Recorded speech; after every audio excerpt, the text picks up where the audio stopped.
Noong panahon ng pamumuno ng ikalawang Hokage, sina Jiraiya, Tsunade, at Orochimaru ay inilagay sa isang squad na pinangunahan ni Hiruzen Sarutobi na nagsagawa ng bell test sa trio. Nakuha ni Tsunade at Orochimaru ang parehong mga kampanilya, samantalang si Jiraiya ay nakatali sa isang puno bilang parusa dahil sa kabiguan. Para pasiglahin si Jiraiya, ipinakita ni Hiruzen sa kanya ang kanyang summoning technique na nagpakawala ng Monkey King, Enma.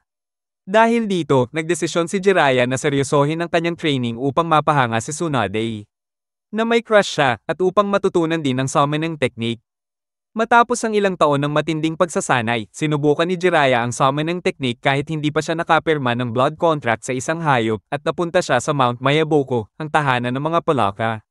Sa Mount Mayaboko, natalo ni Jiraiya ang isang ahas na nagpahanga kay Gamabunta, ang batang Palaka, na nagulat na makita ang isang batang tao. Dinala siya ni Gamabunta kay Fukasaku, isa sa 2 Great Sage Toads, na nagsabi sa kanya na ipinahayag ng Great Toad Sage ang pagdating ni Jiraiya at may propesya tungkol sa batang shinobi. Ngunit kailangan muna niyang manatili roon at mag-training. Pinaghati-hati ni Jiraiya ang kanyang oras sa pagitan ng Konoha at Mount Mayaboko, at pinabuti niya ang kanyang mga kakayahan sa mga sumunod na taon. Nang siya ay naging isang binata, dinala siya sa harap ng Great Toad Sage na nagsabi kay Jiraiya na balang araw ay magkakaroon siya ng isang alagad, isang revolusyonaryo na magdadala ng kapayapaan at katatagan o magdudulot ng pagkawasak. Idinagdag pa nito na nakita rin ng Sage na maglalakbay si Jiraiya sa buong mundo at magsusulat ng mga libro, at iyon ang kanyang tadhana. Habang nagsisimula si Jiraiya sa kanyang paglalakbay, naghahanap ng kanyang tadhana, nakatagpo siya ng 5 shinobi na magiging bahagi ng 6 Paths of Pain. Ngunit ang kanyang paghahanap para sa kanyang alagad ay naputol nang magsimula ang ikatlong digmaang shinobi at napilitan siyang bumalik sa Konoha, kung saan nakita niya si Tsunade na nagluluksa sa pagkawala ng kanyang kapatid na si Noaki, na namatay sa laban. Sumama si Jiraiya, kasama sina Orochimaru at Tsunade, sa digmaan kung saan sila ay naging kilala bilang ang Legendary Sannin. Dahil sa outbreak ng Third Shinobi World War, ipinadala ang Team Hiruzen sa Omega Clear, kung saan nakaligtas sila sa laban-laban sa leader ng Nayo na si Hanzo. Bilang gantimpala sa kanilang lakas, pinayagan sila ni Hanzo na mabuhay at tinawag silang Legendary Sannin ng Konoha. Matapos ang laban, napansin ng Sannin na sinusundan sila ng isang trio ng mga ulila na binubuo ni Yahiko, Konan, at Nagato. Kahit na iminungkahi ni Orochimaru na patayin na lang sila para matapos ang paghihirap, nagdesisyon si Jiraiya na manatili sa Ame kasama ang tatlo hanggang sa maging malakas na sila at matutong ipagtanggol ang kanilang sarili. Habang nagtatrabaho sa kanyang nobela sa kanilang hideout, dumaan si Konan at sinabihan si Jiraiya na may masamang nangyari kay Yahiko at Nagato. Nang makarating si Jiraiya, nakita niyang patay ang isang chunin mula sa Iwagakure na pinatay ni Nagato pagkatapos nitong atakihin si Yahiko. Nagtataka si Jiraiya kung paano napatay ni Nagato ang isang chunin nang hindi naman niya alam ang ninjutsu. At nagulat siya nang makita na may hawak si Nagato na Rinnegan, isang mahiwagang dojutsu na ginamit ng Sage of Six Paths, na sinasabing may kakayahang magpapanatili ng kapayapaan sa mundo o magdulot ng kapahamakan. Naniniwala si Jiraiya na si Nagato na marahil ang anak ng propesya, kaya tinuruan niya ang tatlo sa ninjutsu sa loob ng 3 taon habang nagsusulat din siya ng kanyang unang nobela. Matapos matalo ni Yahiko, Nagato, at Konan ng shadow clone ni Jiraiya, iniwan niya sila at bumalik sa Konoha. Kampante na kaya na nilang mag-isa. Habang patuloy pa ang digmaan, nagpatuloy ang Sannin sa pagkakamit ng mga tagumpay sa laban-laban sa maraming kalaban gamit ang kanilang summoning technique upang tawagin sina Manda, Katsuyo, at Gamabunta. Pagkatapos ng isang laban, ipinagbigay alam kay Jiraiya ng isang Palaka na namatay na ang 3 ulilang taga-Ame na nagdulot sa kanya ng pag-aalinlangan kung tama ba ang mga desisyon na ginawa niya sa buong buhay niya. Nang maglaon, natapos ang ikatlong digmaang shinobi dahil sa ginawa ng isa pang alagad ni Jiraiya, si Minato no Makazi. Pagkalipas ng ilang panahon, binasa ni Minato ang nobela ni Jiraiya, The Tale of the Utterly Gutsy Shinobi, at humingi ng pahintulot kay Jiraiya na ipanggalan ang magiging anak nila ng asawa niyang si Kushina Uzumaki sa pangalan ng bida ng kwento, na si Naruto, isang pangalang gusto rin ni Kushina. Itinalaga si Jiraiya bilang ninong ng magiging anak na si Naruto at nagpatuloy siya sa kanyang mga paglalakbay habang inihahayag ng tagapagsalaysay na matatagalan bago pa magkita ni Jiraiya si Naruto mismo. Gamit ang kanyang hiding innate technique, matagumpay na nakapasok si Jiraiya sa Omega Clear. Si Pain ng Akatsuki, na may kakayahang maramdaman ang ulan, napansin na may intruder na pumasok sa kanilang nayon at inutusan si Konan na hanapin siya. Si Konan naman ay gumawa ng maliliit na origami ng mga ibon na lumipad sa buong nayon. Tumigil si Jiraiya sa isang gentleman's club kung saan sinubukan niyang lapitan si Tsunade na naaalala niya si Tsunade. Sinubukan niyang tanungin si Tsunade tungkol sa kinaroroonan ng leader ng Amei. Si Hanzo, ngunit sinabi ni Tsunade kay Jiraiya na wala na si Hanzo at ang kanilang nayon ay pinamumunuan na ni Lord Pain. Ginamit ni Jiraiya ang kanyang summoning toad chop technique upang hulihin si Ryusui, ang asawa ni Tsunade, at ang kasama nitong si Yudechi, papunta sa isang lugar na akala nila ay isang bar, pero ang totoo ay tiyan ng isang palaka. Habang nakulong sa loob ng palaka, sinubukan ni Jiraiya kunin ang impormasyon mula sa kanila nang tumanggi si Yudechi, binago niya ito at ginawa siyang palaka. Pinagbantaan si Ryusui ng parehong kapalaran, kaya't nagsalita si Ryusui at sinabi na si Hanzo, ang dating leader, ay pinatay ni Pain mismo. Hindi makapaniwala si Jiraiya dahil ang tatlong Sannin ay hindi kayang talunin si Hanzo. Idinagdag ni Jiraiya na may civil war ang Amei kung saan si Hanzo ang namuno sa isang panig, ngunit sinabi ni Ryusui na matagal nang natapos ang civil war nila at pinalitan ito ng isang panahon ng kapayapaan ni Pain. Ang mga natira mula sa pamumuno ni Hanzo ay naglayang bawiin ang nayon. Ngunit pinatay ni Pain ang lahat ng kaibigan, kasamahan, kamag-anak, at pati ng mga sanggol na may kaugnayan kay Hanzo. Nagdesisyon si Jiraiya na tanungin si Ryusui tungkol sa Akatsuki, ngunit tumanggi si Ryusui magsalita. Sa kanyang tore, binuksan ni Pain ang isang nakatagong pinto at inilagay ang kanyang kasalukuyang katawan sa pagtulog upang magising ito sa ibang katawan. Nang tumanggi si Ryusui na ibigay ang kaalaman tungkol sa Akatsuki, iniwan ni Jiraiya si Ryusui na nakakulong sa tiyan ng isang palaka habang nagdesisyon siyang harapin si Pain ng mag-isa. Ngunit, dahil sa takot na mangyari ang pinakamasamang kalalabasan, niluwal ni Jiraiya si Gero Tora, isang toad na may scroll. Inutusan niya si Gero Tora na manatili kay Naruto sakaling siya ay mamatay, pero tumanggi si Gero Tora dahil hawak niya ang susi ng 8 trigram seal sa tiyan ni Naruto, at sinabi niyang walang kwenta ang ideya na magkaroon ng susi malapit sa kondado. Sinabi ni Jiraiya na kailangan ni Naruto ang susi balang araw, ngunit pinaalala ni Gero Tora na noong huling beses na pinayagan niyang malusan ang seal ni Naruto, pumasok si Naruto sa kanyang four-tailed form at naapektuhan ng nine tails, halos pinatay si Jiraiya. Sumagot si Jiraiya na ang ama ni Naruto, si Minato, ang fourth Hokage, ang nagsil ng nine tails kay Naruto para may dahilan at ipinagkatiwala sa kanya ang susi, naniniwala siyang balang araw ay makokontrol ni Naruto ang kapangyarihan nito. Idinagdag pa niya na naniniwala siyang hindi aksidente ang pag-atake ng Nine Tails na nangyari 15 taon na ang nakalipas, at naniniwala siyang ito ay tinawag ng kamay, tulad ng ginawa ni Madara Uchiha noong mga nakaraang panahon. Lumabas si Jiraiya mula sa tiyan ng palaka habang nagkukunwaring si Ryusui, hindi alam na binabantayan siya ni Conan. Ipinagbigay alam ni Conan kay Pain na ang intruder ay si Jiraiya, ang kanilang dating guro, at sinabi ni Pain na kailangan nilang patayin siya. At inutusan si Conan na harapin siya hanggang sa makasunod siya. Inatake si Ryusui ng Dance of the Shikigami ni Conan at inihayag ni Jiraiya na siya ay nakatago sa anino ni Ryusui. Habang tumatakbo ang tunay na Ryusui, tinanong ni Jiraiya si Conan kung paano siya napasama sa Akatsuki nang huling narinig niyang namatay na ang tatlong Amei orphans, at tinanong din kung nasaan si Nagato at Yahiko. Nang malaman ni Jiraiya na si Conan ang anghel ng Amei at si Pain ang kanilang Diyos, inisip niya na si Nagato o Yahiko ang Pain.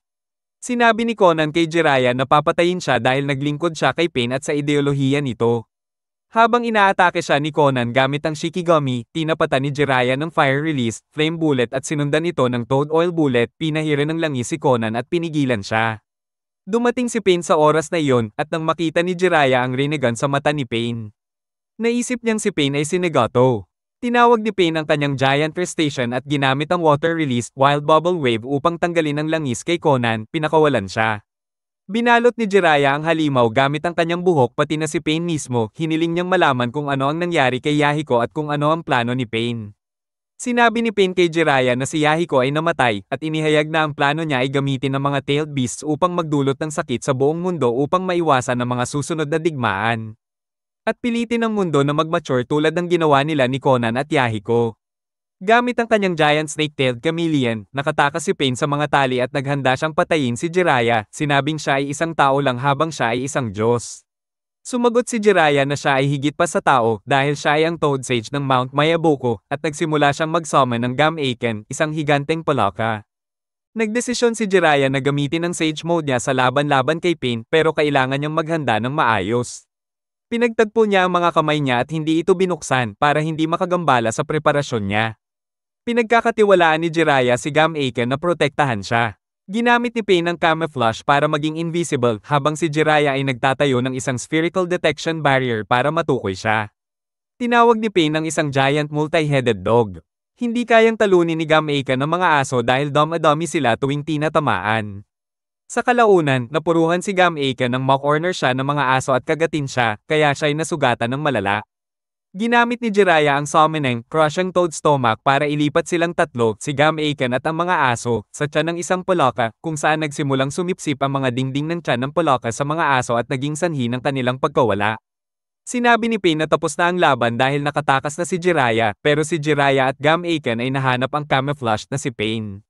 Naitama ni Gamaican si Pain's giant snake-tailed chameleon, ngunit tinawag ni Pain ang giant drillbeak bird na bumagsak at bumangga kay Jiraiya at Gamaican bilang ganti. Tumakbo si Jiraiya palayo, hawak pa rin ang kanyang mga kamay habang hinahabol sila ng ibon. Ngunit, niloko ni Jiraiya ang ibon para makaharap siya at sinunog niya ito gamit ang fire release, flame bullet. Matapos gamitin ang mga shadow clones para tulungan siya laban sa Giant Ox at Giant Rhino ni Pain, sa wakas ay natawag ni Jiraiya sina Fukasaku at Shima, ang two great sage toads ng Mount Mayaboko. Sinabi ni Jiraiya na tinawag niya sila dahil may rinigan ng kalaban niya, ang mythical dojutsu na gamit ng Sage of Six Paths. Mas lalo pang lumalala ang sitwasyon dahil naniniwala si Jiraiya na si Pain ay ang Child of the Prophecy, ang sinabi ng Great Toad Sage na magdadala ng kapayapaan o pagkawasak sa mundo. Dahil ang sitwasyon ay napapabilang sa pagkawasak, napagtanto nila ni Jiraiya at ng mga Paloka na siya ang may tungkulin na patayin si Pain, na tinawag ang iba niyang paths. Tinawag ni Pain ang dalawang bagong katawan, ang Prete Path at ang Human Path. Nagulat si Jiraiya nang makita niya ang tatlong rinigan na may hawak ng kapangyarihan, nagdesisyon si Pain na samantalahin ang sitwasyon at pinapunta ang Human Path kay Jiraiya, pero binigyan siya ni Jiraiya ng roundhouse kick sa mukha at binulag siya. Sinubukan ni Jiraiya na sirain ang tatlong paths gamit ang Sage Art. Gomon, isang cooperation ninjutsu na ginagamit kasama ang two great Sage Toads, pero hindi tinamaan ang mga paths.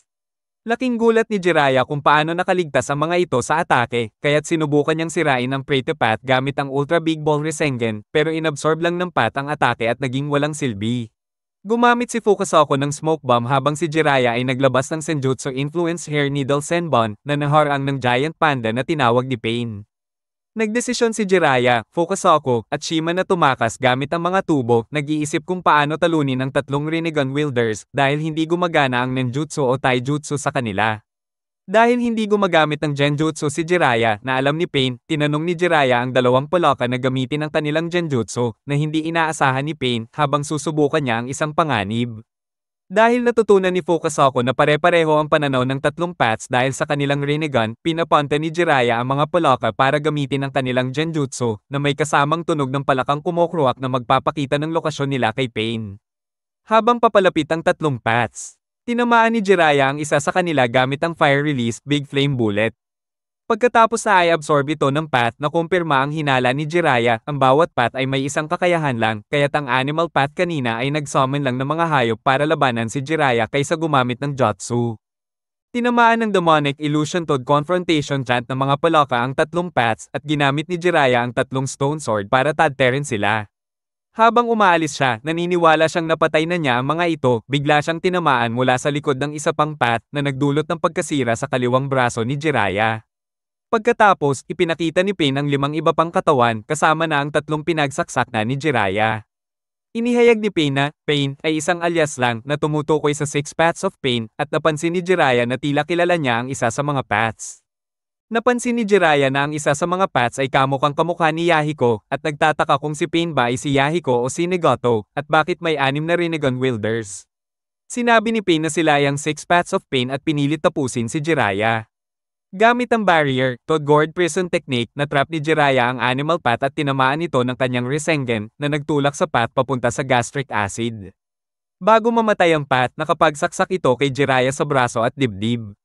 Nang mahulog ang forehead protector ng path, napansin ni Jiraiya ang peklat at naalala niyang nakipaglaban siya dito noon. Gusto niyang malaman pa ang tungkol kay Pain kaya tinangka niyang utusan ang two great sage toads na dalhin ang katawan ng animal path kay Tsunade.